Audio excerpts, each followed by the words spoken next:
Salut à tous, c'est Steven de la chaîne PLS et aujourd'hui 5 astuces super simples et efficaces pour professionnaliser vos shows. Restez bien jusqu'à la fin parce que la dernière astuce, elle va vraiment vous changer la vie.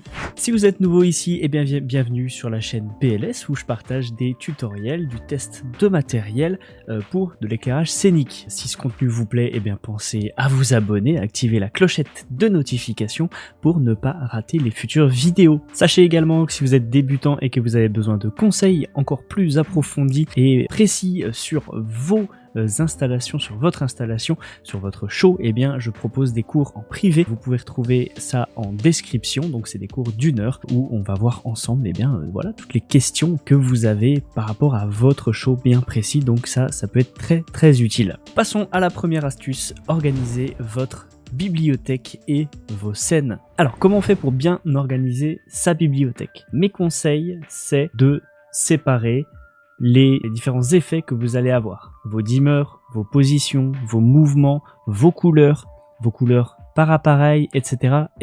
Parce que ça va vous donner plus de latitude, plus de facilité pour être créatif par la suite. Je vous donne ici un exemple. Donc moi j'ai un show ici assez conséquent avec dans cet endroit toutes mes couleurs, avec les couleurs intérieures, milieu, extérieur, couleur intérieure, extérieure, couleur 80 watts, couleur 60 watts. Donc ça, c'est les couleurs pour mes wash notamment et pour aussi mes lyres. Je vais allumer tout ça et je vais vous montrer qu'est-ce qui s'y passe. On peut voir ici avec mes différentes couleurs que j'ai donc ici les couleurs intermédiaires, la couleur du milieu et la couleur extérieure pour mes wash. Vous voyez ici que si je viens voir mes points à quoi ils ressemblent, et bien effectivement j'ai du rouge, du orange et du jaune. Voilà. Donc ça c'est pour mes wash. Ensuite j'ai uniquement ici mes 60 watts qui sont en orange et j'ai uniquement ici, alors elles n'ont pas de orange donc je vais les mettre en vert, uniquement mes 80 watts ici qui sont en vert. Donc ça c'est un premier conseil, c'est de tout séparer. Ensuite, si vous avez une tablette ou un téléphone avec vous, moi je vous conseille de mettre toutes ces couleurs sur votre touch. Vous voyez ici, j'ai donc mis la petite image pour mes wash et ici donc si je change, hop, ici en blanc j'ai toutes mes wash. Ici on voit que c'est pour le rond intérieur, la LED du milieu, je peux la mettre en violet. La LED du tour extérieur, du tour du milieu, je peux la mettre en cyan par exemple. Et la LED du tour tout extérieur, je peux mettre en jaune. Je peux choisir ici mes différentes options. Ici, j'ai mes deux lyres, 60 watts et 80 watts. Ici, je les ai en séparés. Voilà. Ici, j'ai mes barres. Hop. Et ici, j'ai mes projecteurs qui sont en haut, mais par LED. Donc comme ça, après j'ai mis des flèches en haut qui font que tout prend la même couleur. Je l'ai mal paramétré, normalement les TCL devraient suivre, mais j'ai changé entre temps, donc là ça suit pas. Voilà pour l'organisation, en tout cas pour l'exemple des couleurs. Moi je vous conseille vraiment donc d'utiliser le touch, parce qu'après donc depuis votre tablette, vous allez pouvoir d'ici tout gérer très simplement en cliquant avec un écran tactile. C'est quand même bien pratique, ou alors que vous ayez un écran tactile sur votre installation pour pouvoir gérer ça depuis vos doigts directement, c'est quand même pas mal.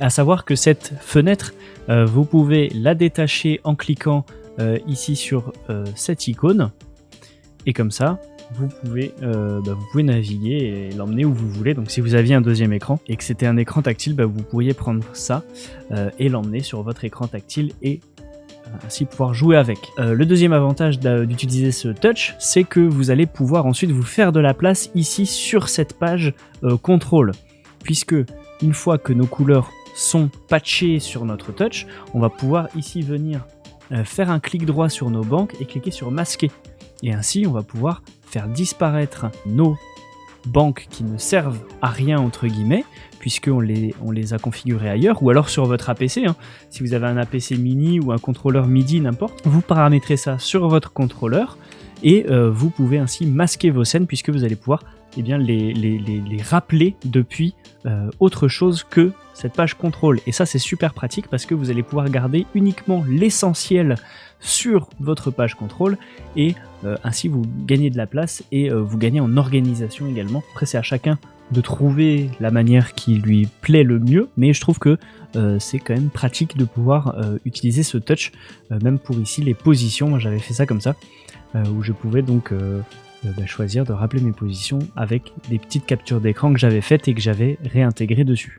Bien sûr c'est évident, mais c'est essentiel d'avoir des banques qui ont des noms particuliers et différents pour que vous vous y retrouviez, parce que si vous aviez juste banque 1, 2, 3, 4, 5, 6, 7, 8, ce serait impossible de comprendre où vous en êtes et de vous y retrouver. Donc moi je vous conseille vraiment de nommer vos banques de manière astucieuse. Voilà, move wash, position move spot, fx spot, chase, global, etc. pour que vous vous y retrouviez et que ce soit facile et que quelqu'un qui débarque sur votre show puisse également utiliser votre show sans avoir trop à se prendre la tête et que ce soit facile aussi pour quelqu'un qui ne connaît pas votre show de pouvoir l'utiliser.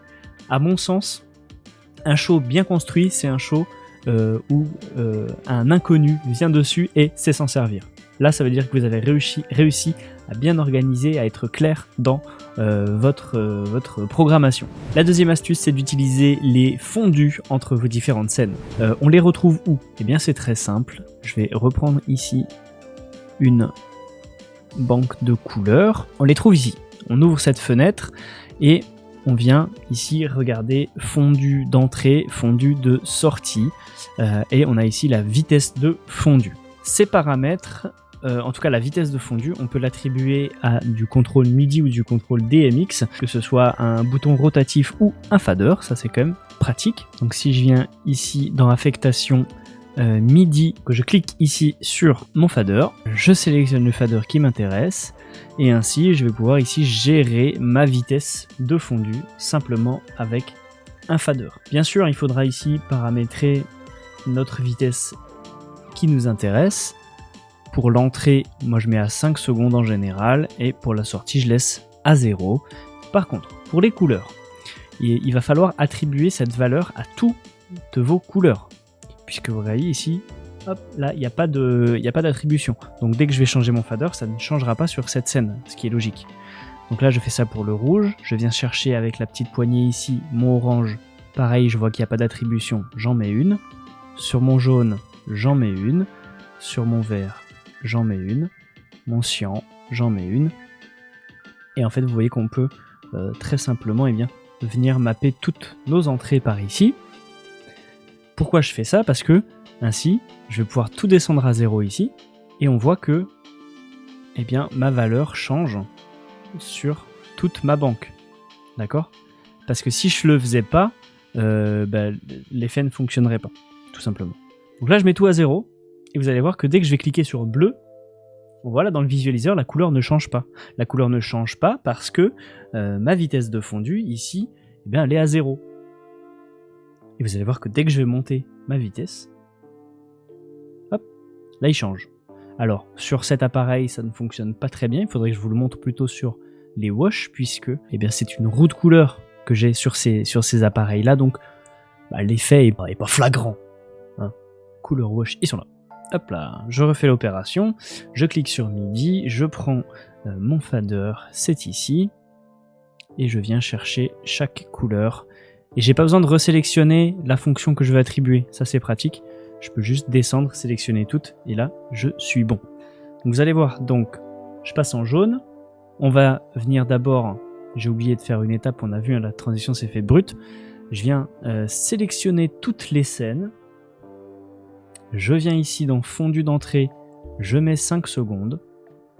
Voilà. On pourrait mettre plus, mais moi je mets 5. Et maintenant, quand je vais venir baisser mon fader, cliquer sur bleu, on voit qu'ici ça ne change pas. Regardez bien les wash. Là je monte tout doucement et ça passe sur bleu, tranquillement. Ici ça passe sur orange, tranquillement. Et là si je monte tout en haut, hop, ça change quand même.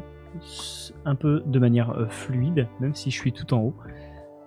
Et là, je peux rester en bas, je prépare ma scène, je veux passer au cyan dans quelques instants. Attention, maintenant, hop, et on passe au cyan. Voilà.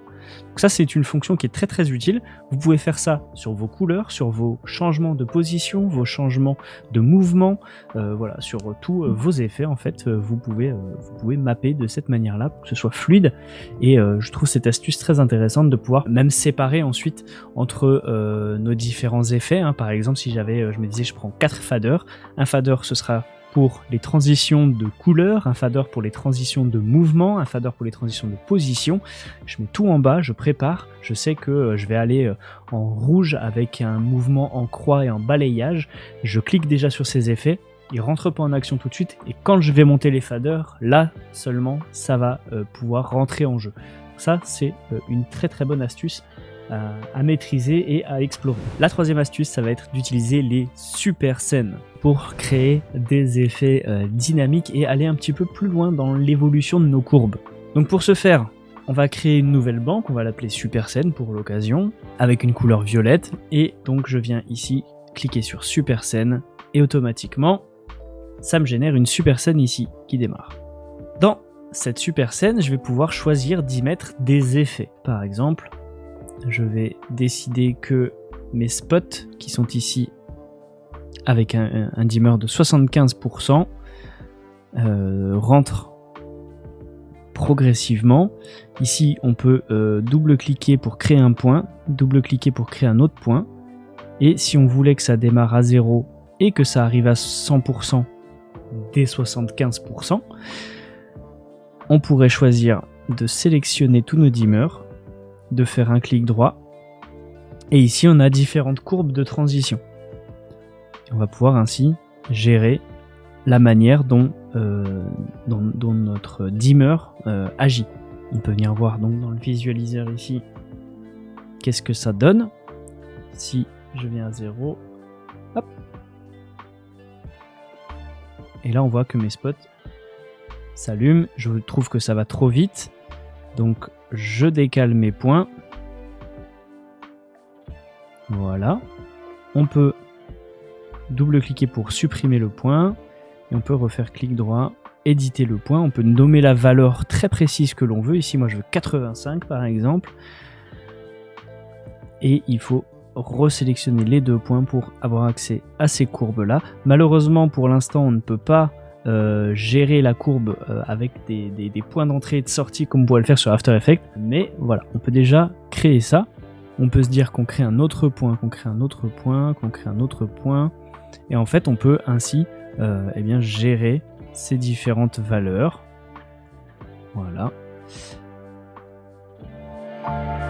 Et faire des effets de cette manière-là. On pourrait décomposer en fait nos différents points. Et là, si on faisait tourner ça en boucle, qu'on ramenait ça à la fin, le boucle il est enclenché, ça c'est bon. Je vais passer en live. Et maintenant, si j'active ma super scène, hop. Donc là, on voit que la transition se fait brute, mais ça pourrait être quelque chose qu'on aurait envie de créer.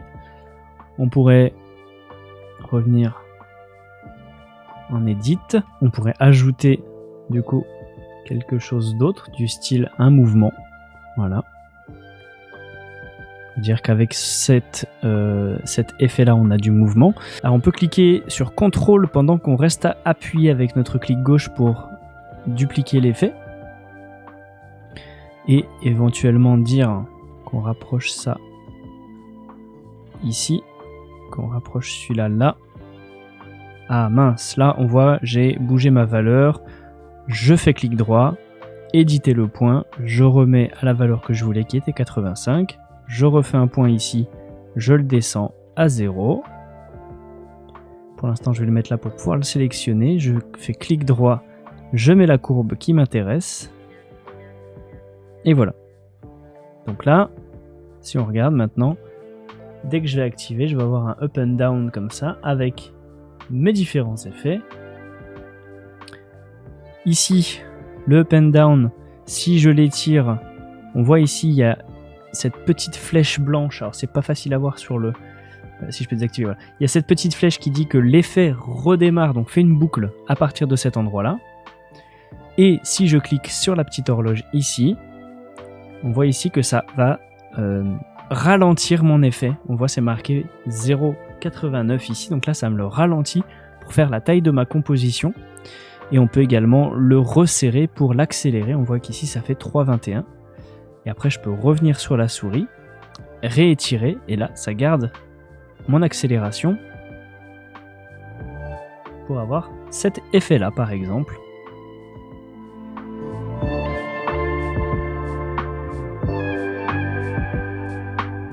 Voilà, on peut faire clic droit, réinitialiser la vitesse.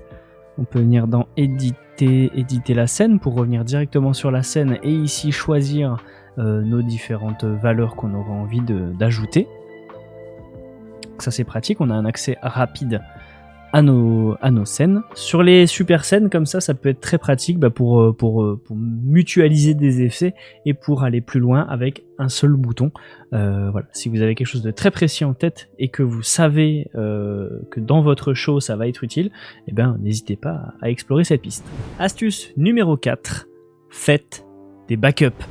Il n'y a rien de pire que de perdre son fichier, son show, ou de ne plus pouvoir l'ouvrir parce qu'il est buggé. Ça peut arriver, ça m'est arrivé à 2 jours d'un événement d'avoir un fichier corrompu parce que j'avais pas fait de backup, je ne pouvais pas le réouvrir. Heureusement, Daslight, l'équipe technique a été hyper réactive et ils m'ont renvoyé le fichier débugué. Et depuis, je fais des backups réguliers. Je vous montre la petite méthode que j'ai qui se présente comme ceci, c'est-à-dire que vous allez marquer version 1.1, pour le coup c'était au début, le nom de mon show avec où j'en suis en fait dans la programmation du show. Donc là la setlist était ok, les rappels étaient ok, ensuite la V1.2 du show Eva, les banques étaient clean, ça c'était fait. Ensuite V1.3 mapping 3 rangs, c'était bon, donc je me comprends, c'était mes petites subtilités à moi, et on voit que donc à la fin on a le final avec face splitté, enfin bref, avec mapping ok clear. Donc voilà, j'avais ma petite dénomination à moi, mais une fois que vous avez par exemple paramétré vos banques, vous partez, voilà, vous avez fini de faire vos banques de couleurs, et bien vous enregistrez et vous l'appelez couleur ok. Une fois que vous avez fait vos effets, vous faites effet ok. Une fois que vous avez fait votre première timeline, si vous faites un show sur timecode, et bien timeline 1 ok, timeline 2 ok. Et ainsi, vous allez avoir plein de fichiers, oui, mais vous allez pouvoir les récupérer si jamais il y a un moment où ça bug. Et ça, c'est hyper utile et hyper important de penser à ça. On n'y pense jamais assez. Un petit CTRL S. Maintenant, on peut en plus faire CTRL Maj S pour venir sauvegarder à un endroit précis. Et là, je suis sur tuto. Je l'appellerai V1 tuto et tuto backup. Voilà. Tac. CTRL Maj S, je viens de remodifier quelque chose, CTRL Maj S, et bien ici je peux venir l'appeler tuto couleur. Voilà, parce que j'ai fini de faire mes couleurs par exemple. Je peux venir faire CTRL Maj S et venir l'appeler tuto move. Voilà, parce que mes moves maintenant sont ok. Et comme ça, on peut bien avoir une trace et savoir que là, c'était mon backup, là, c'était mes couleurs, c'était bon, là, mes mouvements étaient bons, etc., etc. Voilà, c'est hyper important. Pensez-y, effectivement, il faut le faire. Voilà, ça prend quelques secondes, mais c'est hyper utile. Si vous partez en show également, pensez à prendre une clé USB avec vous, avec vos différents backups. Ça peut vous être très très utile, même avec 2-3 clés USB. C'est possible de partir avec ça, avec un disque dur, avec une clé USB. On sait jamais, vous êtes en déplacement, vous perdez une clé USB, vous l'avez quand même avec vous, de l'avoir sur un drive également. Vous pouvez le récupérer depuis internet si vous y avez accès. Gardez toujours une copie en sécurité, surtout sur des shows qui sont importants. Vous serez toujours content d'avoir un backup qui traîne quelque part et vous vous remercierez de l'avoir fait le jour où vous en aurez besoin. Et enfin, astuce numéro 5, vous allez pouvoir optimiser la dynamisation de vos effets grâce à la vitesse et à la taille de vos effets. Donc de base, mon effet, c'est ça.